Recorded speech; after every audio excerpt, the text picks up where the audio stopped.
हाय, जय मसीह की। आज आप जानते हैं कि आपकी पहचान मसीह में क्या है। हम कई बार बोलते हैं हमारे एक आइडेंटिटी कार्ड होता है, हम जहाँ पर भी काम करते हैं वहाँ का आईडी कार्ड होता है, या फिर अभी आधार कार्ड सभी के पास होता है। तो ऐसी एक हमारी पहचान है कि हम एक राज्य के या फिर हम एक देश के वासी है, उसका हमें आईडी कार्ड भी होता है। तो उसी तरह हमारा भी एक आईडी कार्ड यानी कि हमारी एक पहचान है, मसीह में एक पहचान है। तो वचन यूहन्ना 1:12 में वचन ऐसा कहता है कि उसने हमें उसके राज्य की संतान कहलाया है। तो हमारी पहचान कभी भी कोई भी पूछे तो हमें याद होना चाहिए कि हम परमेश्वर के राज्य के वारिस हैं, संतान हैं, हम उसकी बेटी है, बेटा है। और हमारी जो परमेश्वर की जो हमारे लिए इच्छा है वो है कि हम परमेश्वर के जैसे बने और परमेश्वर जैसा चरित्र लेकर जिए। जैसे मसीह थे वैसे ही हम भी बाहरी रूप से अंदरी रूप से दिखाई दे, ऐसी परमेश्वर की इच्छा है। और हम सच्चाई से जिए और हम प्रेम में जिए, ऐसी परमेश्वर की इच्छा है। और हमारा जो लक्ष्य है, हमारा लक्ष्य है कि हमें स्वर्ग में पहुंचना है और हमें स्वर्ग की ओर बढ़ना है। हालेलुया।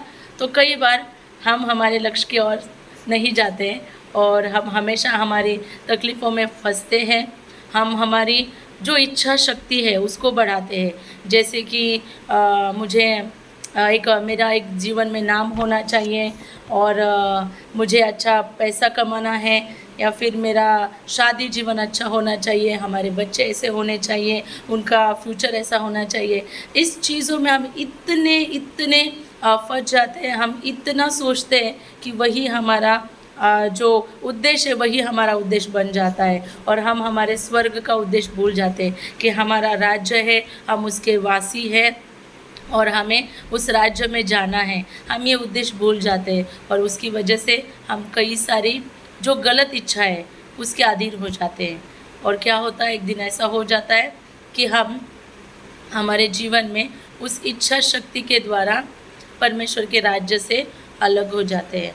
तो प्रियो, मैं आपको उत्साहित करना चाहती हूँ, आज अगर आपके अंदर ऐसी कुछ इच्छा है जो आपके जीवन में राज कर रही है, तो आप ये कर सकते हैं कि आप अपने जीवन को जांच सकते हैं और अपने जीवन में ऐसी कौन सी इच्छा है जो आपके जीवन में राज कर रही है, आप उसको देख सकते हैं। सॉरी। तो हमें वो देखना है कि कौन सी ऐसी इच्छा है जो आज हमारे जीवन में राज कर रही है, और उसके मुताबिक हमें आज ये जो है हमारी पहचान, हमारी इच्छा और हमारा उद्देश्य, उसको हमें ढूंढना है।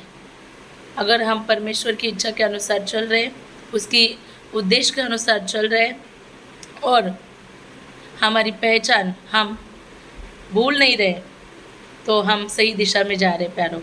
और हमें कोई भी संकट, कोई भी विपत्ति और कोई भी समस्या हिला नहीं सकेंगी। आमीन। हालेलुया।